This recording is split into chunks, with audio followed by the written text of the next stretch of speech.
اور پھر کہتے ہیں جی ہم یہ چاہتے ہیں کہ لوگوں کی سوچ نظریہ اور فکر ایک ہو، ہم لوگوں کو آپس میں ملانا چاہتے ہیں، ہم یہ چاہتے ہیں کہ لوگوں کے اپنے اختلافات جو ہیں یہ ختم ہوں۔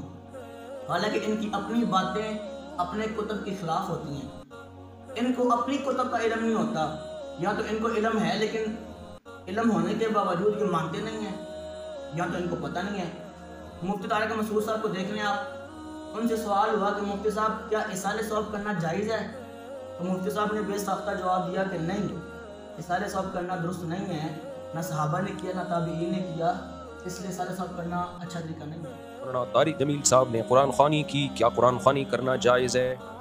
جائز نہیں ہے بھائی قرآن خوانی کرنا، جائز نہیں ہے بھائی قرآن خوانی کرنا۔ صحابہ، تابعین، تبع تابعین، ان کے یہاں میتیں ہوئی ہیں، کہیں بھی ثابت نہیں ہے کہ کسی نے اصالہ ثواب کے قرآن۔ حالانکہ ان کے اپنے باپ دادا جو بزرگ ہیں، انہوں نے یہ باتیں لکھی ہوئی ہیں کہ اصالہ ثواب کرنا جائز ہے۔ فتاوی دارالعلوم دیوبند 5ویں جلد اصالہ ثواب کے باب کے اندر ان کے علماء نے یہ بات لکھی ہے۔